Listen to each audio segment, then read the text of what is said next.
అందరికి నమస్కారం.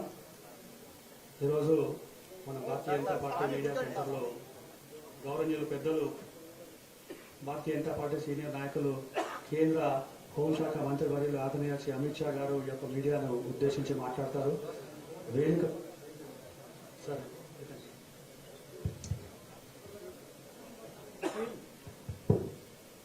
आप सभी का भारतीय जनता पार्टी की प्रेस वार्ता में स्वागत है। सब जानते हैं आने वाले दिनों में तेलंगाना विधानसभा के चुनाव होने वाले हैं। ये चुनाव तेलंगाना राज्य के लिए और तेलंगाना के सभी नागरिकों के लिए बहुत महत्वपूर्ण और दिशा दर्शक चुनाव होने वाला है, क्योंकि एक लंबे संघर्ष की पृष्ठभूमि तेलंगाना की रचना हुई। अलग तेलंगाना राज्य की मांग में तेलंगाना प्राइड के साथ साथ खुशहाल तेलंगाना ही एक मुद्दा था।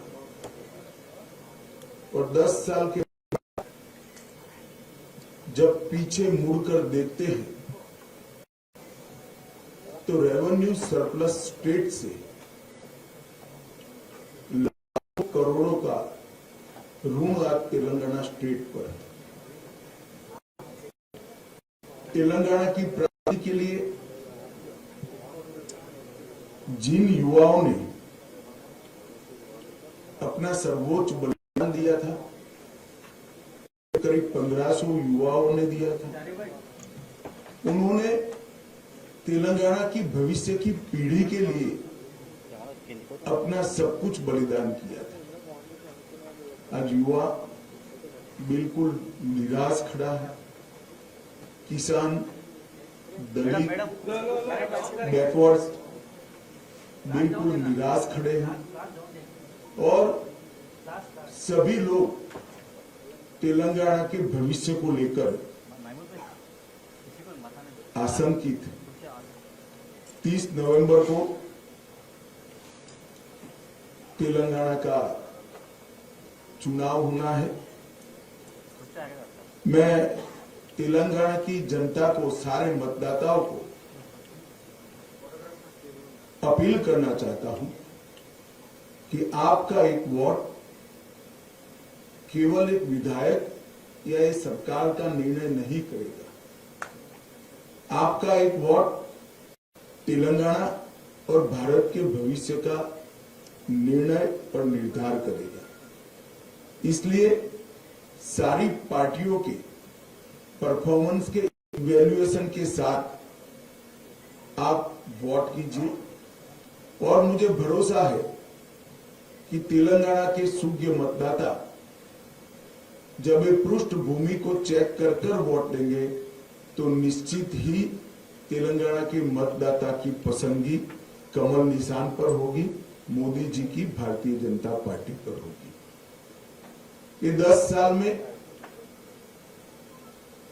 बीआरएस ने एक प्रकार से करप्शन के अलावे कोई उद्यम नहीं किया है। मिशन भागीरथ घोटाला हो, पासपोर्ट स्कैम हो, मियापुर भूमि सौदे का 4000 करोड़ का घोटाला हो, आउटर रिंग रोड सिर्फ पौने दाम पर बेच देने का घोटाला हो, कालेश्वरम परियोजना का घोटाला हो, शराब घोटाले को हम सभी जानते ही है। ग्रेनाइट घोटाले में कितना मनी लॉन्ड्रिंग हुआ वो कोई छिपी बात नहीं है। 2020 की बाढ़ राहत में भी घोटाला किया गया। केग की रिपोर्ट से स्पष्ट हो गया है कि मिशन काकतीय में 22,000 करोड़ रुपए का बजट समाप्त होने के बाद भी सिर्फ 65% काम हुआ है। और बीआरएस के कार्यकर्ता दलित बंधु जो 2 बेडरूम हॉल किचन का स्कीम है उसमें भी उगाही कर दलितों से पैसा लेते हैं। ये सारी बातें आज तेलंगाना की जनता की जनमानस में स्थिर हो चुकी है और तेलंगाना की जनता मानती है कि केसीआर की पार्टी बीआरएस ने यहां पर घपले घोटाले और भ्रष्टाचार की सिवा कुछ नहीं किया। किसी भी सरकार की क्रेडिबिलिटी, इसकी विश्वसनीयता, उसने अपने जो घोषणा पत्र घोषित किए हैं इसमें कितने वादे पूरे किए हैं इसके आधार पर होती है। 1 लाख नौकरियां देने का वादा किया था, 8 से ज्यादा पेपर लीक हुए और क्यों पेपर लीक हुए हम सब जानते हैं। भर्तियां हो नहीं पाई। 3000 रुपया प्रति माह बेकारी भत्ता देने का वादा किया था, वो भी पूरा नहीं हुआ।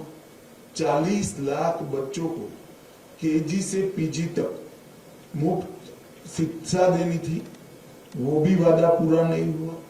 7 लाख गरीबों को घर देने का वादा उन्होंने पूरा नहीं किया, मोदी जी ने इसका प्रयास किया। गरीबों का 1 लाख रुपए का लोन माफ करना था, वो भी नहीं हुआ। हर जिले में एक सुपर स्पेशलिटी अस्पताल खोलना था, वो भी नहीं हुआ है। Cinema city, pharma city, textile city, sports city और एजुकेशन सिटी, ये सभी बनाने का वादा था। सिटी कहीं पर दिखाई नहीं पड़ती है और सिटी के लिए जो जमीन था वो सारा गबन कर केसीआर के लोगों ने भ्रष्टाचार किया है। इसके दूसरी ओर भारतीय जनता पार्टी की नरेंद्र मोदी सरकार ने भारतीय जनता पार्टी के स्थापना से 1950 से जनसंघ से लेकर अब तक जितने वादे किए थे, ये 9 साल में हमने सभी वादे पूरे किए हैं। चाहे राम मंदिर बनाने का वादा हो, चाहे धारा 370 को समाप्त करने का वादा हो, चाहे ट्रिपल तलाक को समाप्त करने का वादा हो, चाहे गरीब कल्याण का वादा हो। हमने कई सारे गरीब कल्याण के काम केसीआर सरकार के असहयोग के बावजूद भी यहाँ किए हैं। जैसे 40 लाख लाभार्थियों को, किसानों को हर साल 6000 रुपया मोदी सरकार चेक से दे रही है। 54 लाख गरीबों के घर में पीने का पानी नल से जल पहुंचाया।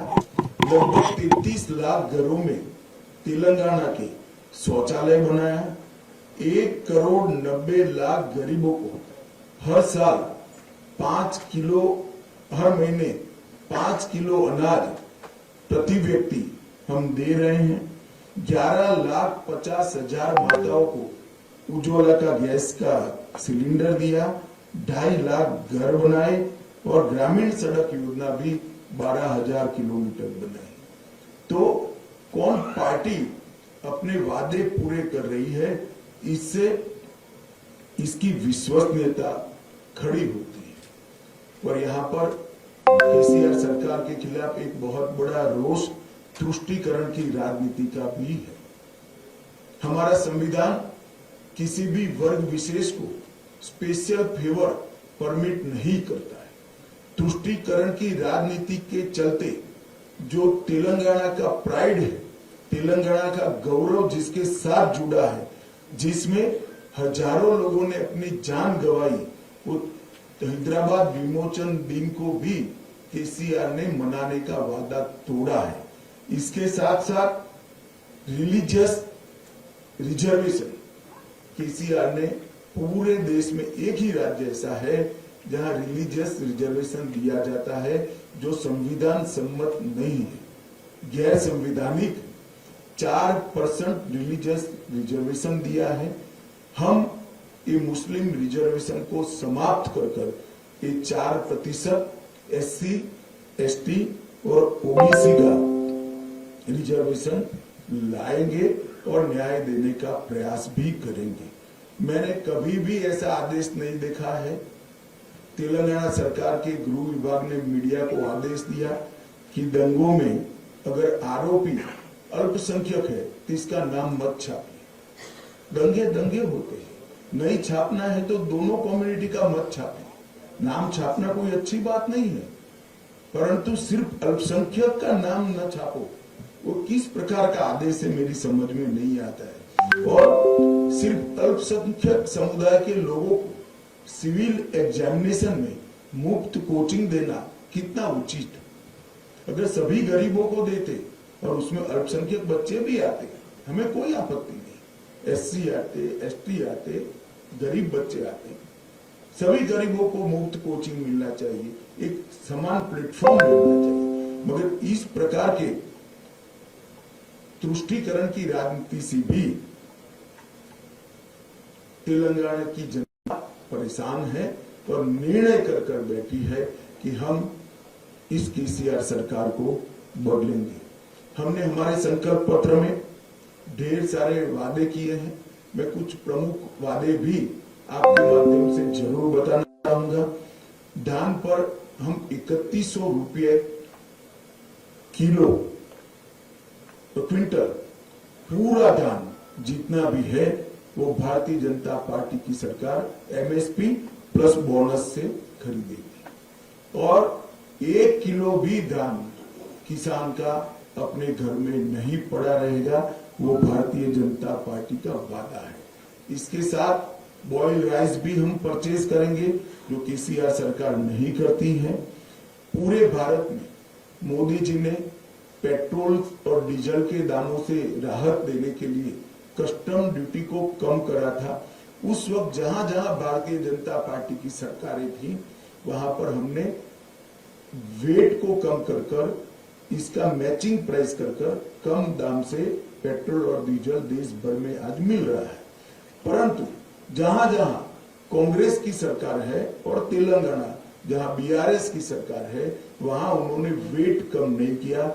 हमने तय किया है कि हमारी सरकार बनने के बाद पहले ही कैबिनेट में वेट को कम कर कर पेट्रोल और डीजल के बढ़े हुए दामों से तेलंगाना की जनता को मदद करेंगे।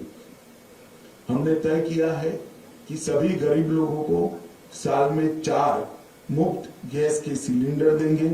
सभी नवजात गरीब बालिकाओं को 2 लाख रुपए का फिक्स डिपॉजिट देंगे।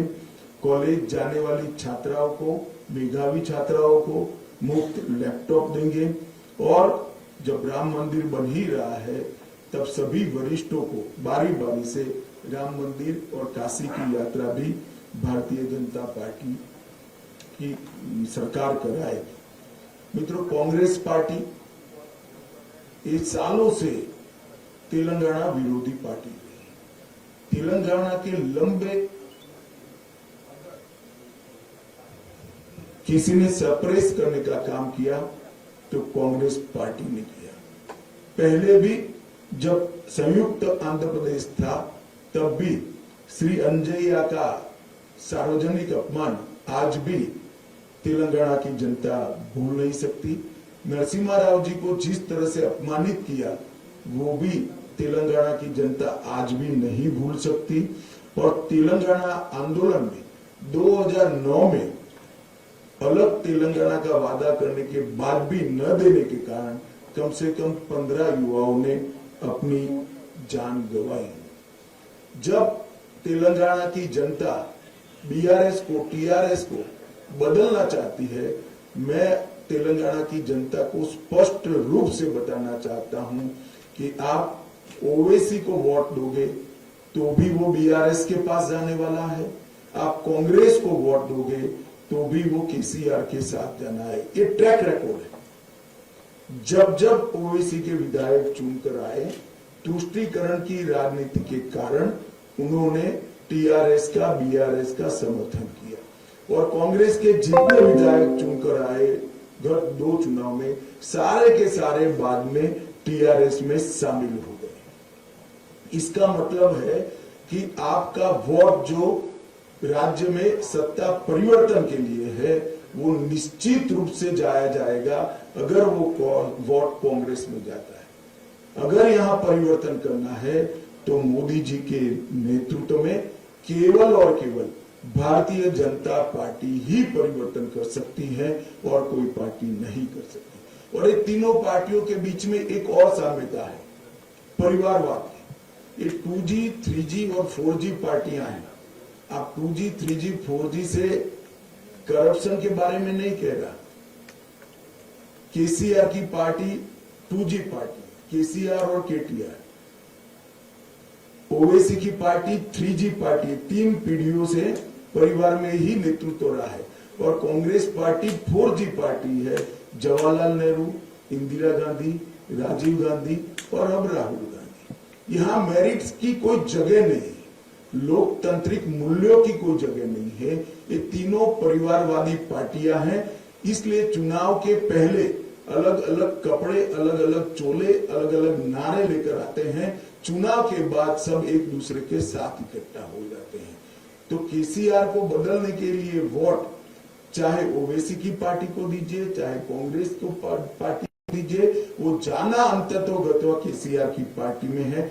अगर आप भारतीय जनता पार्टी को मौका देते हैं तो हम तेलंगाना के आंदोलनों के सभी शहीदों का स्वप्न पूरा करने का काम भारतीय जनता पार्टी करेंगी। विगत 9 साल में मोदी जी ने तेलंगाना के विकास के लिए ढेर सारे काम किए हैं। 10 साल में 2004 से 14 कांग्रेस पार्टी ने संयुक्त आंध्र प्रदेश को डिवोल्यूशन और ग्रांटिंग एड के 2 लाख करोड़ रुपए दिया। मैं आज कांग्रेस के नेतृत्व को सवाल पूछना चाहता हूं, इसका जवाब दे। 10 साल तक केंद्र में सोनिया मनमोहन की सरकार थी, इन्होंने 2 लाख करोड़ रुपया संयुक्त आंध्र प्रदेश को दिया। हमने 9 साल के अंदर अलग तेलंगाना को 2.5 लाख करोड़ रुपया दिया। इसका मतलब लगभग 3.5 गुना पैसा भारतीय जनता पार्टी ने प्रोरेटा तेलंगाना को दिया है, ग्रांटिंग एड और डिवेल्यूशन के। इसके अलावे 2.5 लाख करोड़ रुपया अलग अलग योजनाओं में दिया है। राष्ट्रीय राजमार्ग का निर्माण हो, 9 वर्ष में लगभग डबल किया है हमने। इसके साथ railway Vande Bharat express train 1 शुरू हो चुकी है, 3 शुरू होने जा रही है। 1200 करोड़ से ज्यादा हैदराबाद मेट्रो के लिए दिया है। 8000 करोड़ से ज्यादा हैदराबाद और बेगमपेट हवाई अड्डे के विकास के लिए दिया है। और मोदी जी ने अभी 900 करोड़ रुपया समका सरका सेंट्रल ट्राइबल यूनिवर्सिटी के लिए दिया। और हल्दी के किसानों के लिए एक वैल्यू चेन एस्टैब्लिश करने के लिए, एक्सपोर्ट तक की वैल्यू चेन एस्टैब्लिश करने के लिए हमने नेशनल टर्मरिक बोर्ड को स्थापना करने का घोषणा किया है। हमारे संकल्प पत्र में हमने ये भी कहा है कि तेलंगाना की भारतीय जनता पार्टी 100 करोड़ रुपया खर्च कर टर्मरिक की मेडिसिनल वैल्यू को रिसर्च करने के लिए एक रिसर्च सेंटर बनाएगी, जिससे टर्मरिक का पूरे दुनिया में उपयोग में बढ़ावा हो सके। इसके साथ साथ भारतीय जनता पार्टी ने 2 महत्वपूर्ण निर्णय लिए हैं। माड़ीगा समाज को जो वर्षों से अन्याय हो रहा है, तो हमने तय किया है कि SC रिजर्वेशन में माड़ीगा समाज को हम वर्टिकल कोटा देकर उनको प्रोरेटा सीटें मिले, उस दिशा में हम आगे बढ़ेंगे। और इसके साथ साथ हमने तय किया है कि केसीआर ने भले वादा खिलाफी की कि दलित मुख्यमंत्री बनाने का वादा 2014 में किया था, खुद ही बन गए, अब बेटे को बनाना चाहते हैं। मगर भारतीय जनता पार्टी ने तय किया है कि हमारी सरकार बनने के बाद हम बैकवर्ड क्लास से मुख्यमंत्री बनाएंगे। ये वादा हमने तेलंगाना की जनता को किया है और इतनी बड़ी संख्या में जो बैकवर्ड क्लास है उनको हम न्याय दिलाने का काम करेंगे। अंत में मैं आप सभी के माध्यम से तेलंगाना की जनता को, तेलंगाना के सभी सूज्ञ मतदाताओं को करबद्ध निवेदन करना चाहता हूं कि आप भारतीय जनता पार्टी को मौका दीजिए। आपने कांग्रेस को मौका दिया, वो टीआरएस में शामिल हो गए। आपने टीआरएस को मौका दिया करप्शन के अलावे कुछ नहीं किया, बदहाली के अलावे कुछ नहीं किया, केवल और केवल तुष्टीकरण की राजनीति की है। अब भारतीय जनता पार्टी को मौका दीजिए। मोदी जी के नेतृत्व में हम डबल इंजन सरकार बनाकर तेलंगाना की रचना के लिए जिन युवाओं ने अपना बलिदान दिया है, उनके स्वप्नों को पूरा करने का काम करेंगे। ये अपील मैं आज इस प्रेस वार्ता के माध्यम से तेलंगाना की जनता से करना चाहता हूं। धन्यवाद।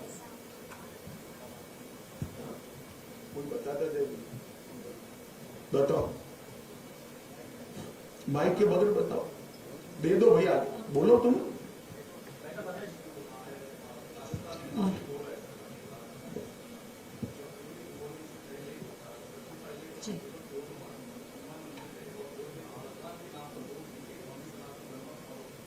चलो अच्छी बात है, बहुत लेट ज्ञान आए। अमित शाह जी, सुरेखा इंडिया टीवी से एमआईएम और बीआरएस ये कर रही है कि अगर भाजपा को अगर मौका दिया जाता है तो यहाँ पर कम्युनल वायलेंस और मॉब लिंचिंग जैसी घटनाएं बढ़ेंगी और उसी को लेकर मुद्दा भी बना रही है, कई जगह पर प्रचार कर रही है। आप क्या जवाब देना चाहिए? देखिए, दंगों के लिए भारतीय जनता पार्टी का ट्रैक रिकॉर्ड आप सब कुछ ऑनलाइन उपलब्ध होता है, चेक कर सकते हैं। जहां जहां भारतीय जनता पार्टी की सरकारें बनी है, वहां दंगे समाप्त हो गए। दंगों का ट्रैक रिकॉर्ड सबसे खराब अगर किसी का है तो कांग्रेस पार्टी का। हम अपीसमेंट नहीं करते लॉ एंड ऑर्डर में, और क्योंकि अपीसमेंट नहीं करते, किसी की हिम्मत नहीं है दंगा कराने की। जहां जहां भारतीय जनता पार्टी की सरकारें बनी है, वहां वहां दंगे बंद हुए हैं, बड़े नहीं। वोट आप मोदी को देंगे, वो फाइनली जाएगा बीआरएस के पास। जैसा आप कांग्रेस के ऊपर आरोप लगा रहे, सेम वही बात उन्होंने भी बोली कि कोई सवाल ही नहीं खड़ा होता। मैं सार्वजनिक रूप से स्पष्ट करना चाहता हूं, भारतीय जनता पार्टी और बीआरएस से कभी सैद्धांतिक रूप से समझौता नहीं हो सकता, ना पॉलिटिकल अलायंस हो सकता है, ना टैक्टिकल अलायंस हो सकता है। Sir, this is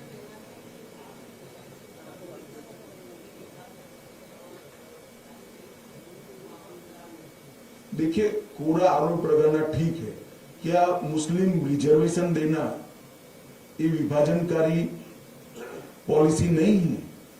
क्या तेलंगाना विमोचन दिन नहीं मनाना, हैदराबाद विमोचन दिन नहीं मनाना, वो किसके डर से नहीं बनाते हैं? हमारे एक तो उदाहरण दीजिए, क्या विभाजनकारी पॉलिसी है हमारी? तेलंगाना में बहुत भ्रष्टाचार करा आप बोल रहे हैं, अभी तक एक्शन नहीं ले रहे हैं।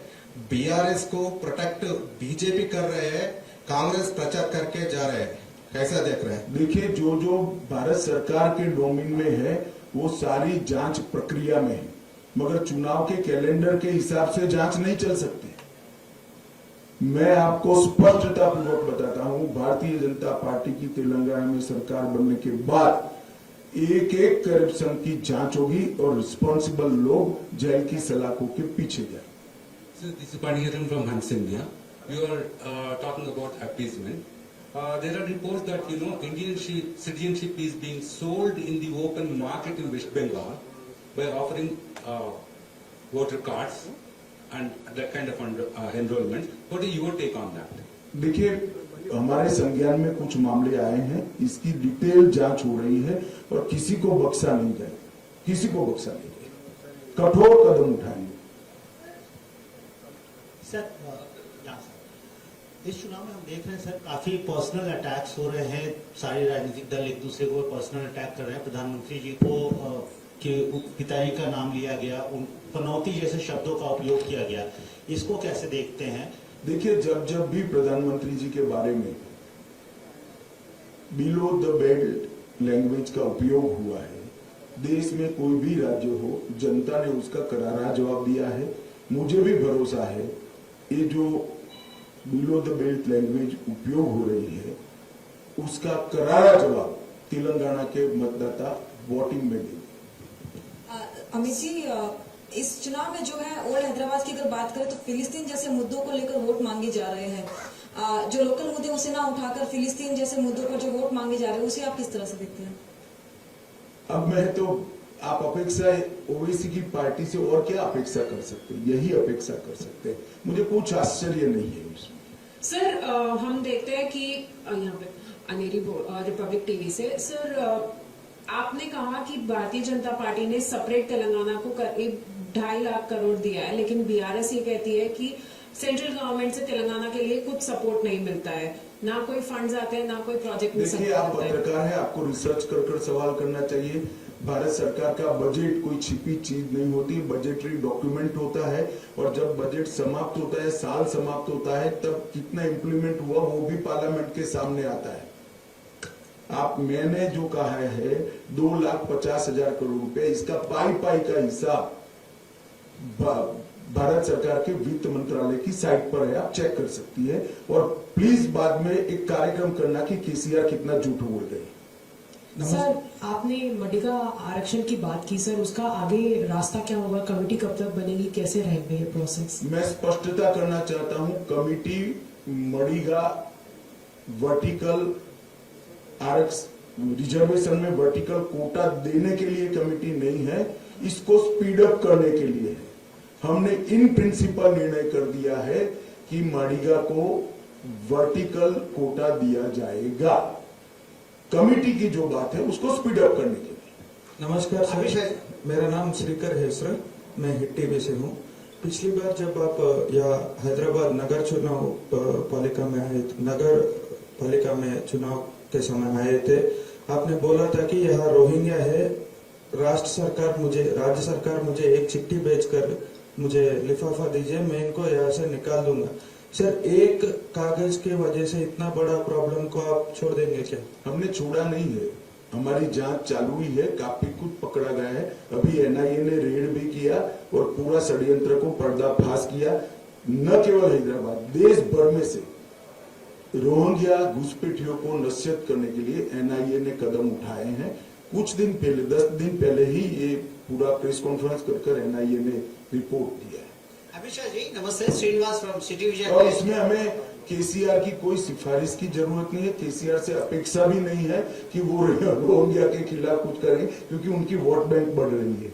अमित शाह जी, बीआरएस और कांग्रेस दोनों आरोप कर रहे, गंभीर आरोप। पब्लिक सेक्टर ने हम कांग्रेस पार्टी बोल रहे हम एस्टैब्लिश करें, अभी सेंट्रल गवर्नमेंट ये क्यों बेच दे के खा रहे बोल के कांग्रेस पार्टी आरोप कर रहे। ये बीआरएस भी वही सेम आरोप करके प्रचार कर रहे। पब्लिक सेक्टर यूनिट्स, देखिए, ये नीतिगत फैसला है, परंतु जहां तक तेलंगाना का सवाल है, कुछ नहीं होने वाला।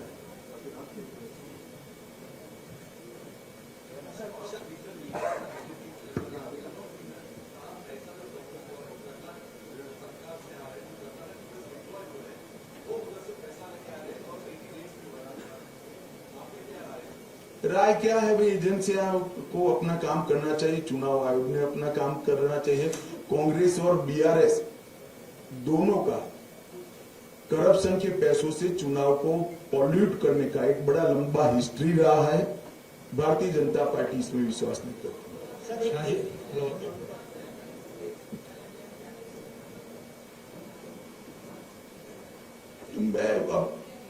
नहीं, आप कांग्रेस पार्टी से क्या अपेक्षा कर सकते हैं? इससे ज्यादा अच्छी अपेक्षा कर ही नहीं सकते आप, वो ही करेंगे। शाह जी मैं हिंदी मिलाप से हूँ, विकास जगताप। इधर आपने कहा कि 9 साल में 9 करोड़ रुपए हमने राज्य सरकार को दिए हैं और 2.5 लाख रुपए भी दिए हैं, लेकिन केसीआर जी कहते हैं, केटीआर जी कहते हैं आपने कोई हम पर एहसान नहीं किया है। जो हमारा हक है तेलंगाना का, वो हक आपने दिया है।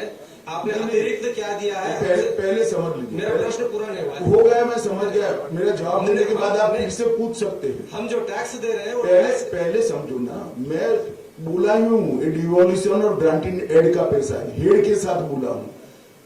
मैं भी मानता हूँ ये तेलंगाना का अधिकार है। भारत सरकार ने कोई किसी प्रकार का उपकार नहीं किया है, परंतु पहले अधिकार नहीं दिया जाता था। 2004 से 14 में अधिकार भी नहीं दिया जाता था, हमने अधिकार पूरा दिया है। और केसीआर को शायद अकाउंटिंग के हेड समझने में बहुत दिक्कत आएगी, उनका एक अलग मूड होता है।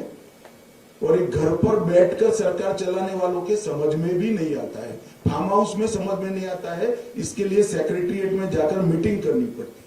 सर आप हमें जी इस तरफ एक और सवाल मेरी तरफ से आशीष सर, लगातार एमआईएम असदुद्दीन ओवैसी अकबरुद्दीन ओवैसी लगातार ये बोल रहे हैं कि बीजेपी कुछ भी कर ले, हमारे इलाके में जैसे हम जीएचएमसी में अपने फोर्ट को होल्ड करके रखे, इस बार भी होल्ड करके रखेंगे। और एक और इंसिडेंट हुआ सर, चुनाव प्रचार के दौरान अकबरुद्दीन ओवैसी जी का एक वीडियो वायरल हुआ जहाँ वो पुलिस वालों को धमकाते नजर आए, इस पर आपकी प्रतिक्रिया क्या? देखिए, इस पर मेरी प्रतिक्रिया का कोई मतलब नहीं। यहाँ चुनाव है, पूरा तंत्र चुनाव आयोग के को चलाना है, चुनाव आयोग इसकी संज्ञान लेगा और कदम उठाएंगे। मैं इस पर कोई टिप्पणी नहीं कर सकता।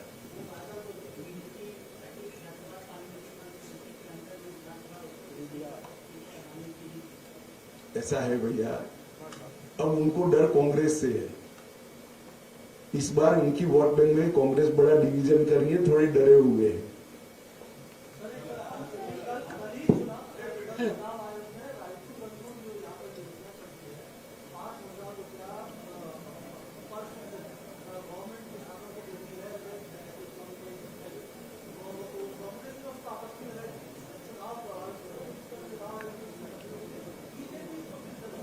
देखिए, मैं एक बात स्पष्ट कहना चाहता हूं, तेलंगाना में अपप्रचार दोनों पार्टियों की ओर से हो रहा है। किसी भी वर्ग को, किसी भी व्यक्ति को या किसी भी समुदाय को जो सहायता अभी टीआरएस सरकार दे रही है उसको हम बंद नहीं करेंगे। ये भारतीय जनता पार्टी का फैसला है। Sir, I have a question slightly different from the election scene. दक्षिण में अगर देखा जाए तो कांग्रेस और बीजेपी दोनों दो स्टेट्स में फोकस कर रहे हैं, कर्नाटका और तेलंगाना। इसको आप कैसे देखते हैं? आप गलत फहमी में, हम केरल भी फोकस कर रहे हैं, हम तमिलनाडु भी फोकस कर रहे हैं। कम से कम मेरी पार्टी का मैं बता सकता हूं, हम सभी को फोकस करें।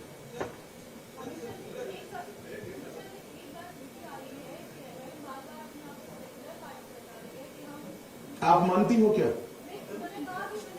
अरे भाई, आप जब कन्विंस हो तभी मुझे पूछे ना, आप मानती हो क्या ये सेक्युलर पार्टी है? चलिए, ऐसे सवाल नहीं पूछते, बाकी सारे लोग भी आपके बारे में सोचें। सर मैं सराय से नहीं, उर्दू पेपर से हूँ। सर, मेरा क्वेश्चन ये है कि वजीर आजम नरेंद्र मोदी साहब सबका साथ सबका विकास बताते हैं, तो बीजेपी का जो मंशूर जारी किया उसमें बताया गया कि मुस्लिम रिजर्वेशन हम खत्म किया जाएगा, ऐसे सा वाला। और पुराने शहर में खासतौर पे वहाँ पर जो मुकामी पार्टी से जो काम कर रही है, वहाँ पर लोगों की शिकायत है कि वहाँ तरक्की नहीं। तो आपका इसके लिए खासतौर ओल्ड सिटी के लिए क्या डेवलपमेंट है? देखिए, बैठिए, सबका साथ सबका विकास, इसका मतलब है सरकारी योजनाओं में किसी को भी धर्म के आधार पर अन्याय नहीं होगा। आप तेलंगाना में से एक भी उदाहरण ले लीजिए कि माइनॉरिटी के है इसलिए उनको गैस का सिलेंडर नहीं मिला है, एक भी उदाहरण लाइए। या माइनॉरिटी का बंदा है तो उसको मुफ्त अनाज नहीं मिला है। मगर सबका साथ सबका विकास का मतलब ये नहीं है कि गैर संवैधानिक रिजर्वेशन दिया जाए। हम धर्म के रिजर्वेशन के खिलाफ है और धर्म के आधारित रिजर्वेशन को हमारा संविधान मान्यता नहीं देता है।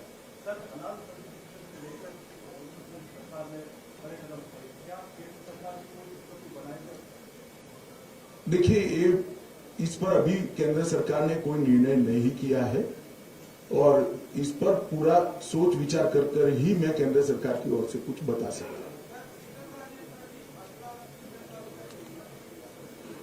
जो भी बनेगा बैकवर्ड क्लास से बनेगा और हमारा मुख्यमंत्री हम चुनाव के बाद विधायकों से मशवरा कर तय करें।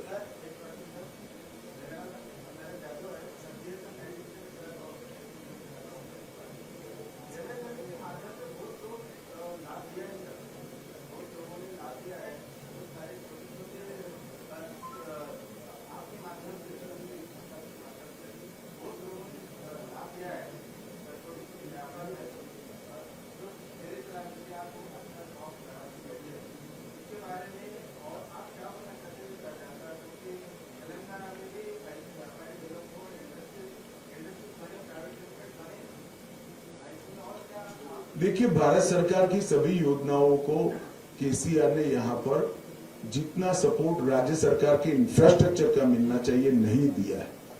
इसके लिए भारत सरकार की 125 के करीब सभी योजनाओं का अच्छा इम्प्लीमेंटेशन नहीं हो रहा है। इसीलिए मैं अपील करने आया हूं कि डबल इंजन की सरकार लाइए, नरेंद्र मोदी गवर्नमेंट की सभी योजनाओं को हम 100% इम्प्लीमेंटेशन करेंगे। मुझे लगता है आप बहुत स्ट्रेच कर अब सवालों में जा रहे हैं, तो आप सभी का धन्यवाद और मैं आशा करता हूं मेरी फीलिंग को आप जनता तक जरूर पहुंचाइए। बहुत बहुत धन्यवाद। అందరికీ ధన్యవాదాలు। ఈ యొక్క పత్రికా సమావేశం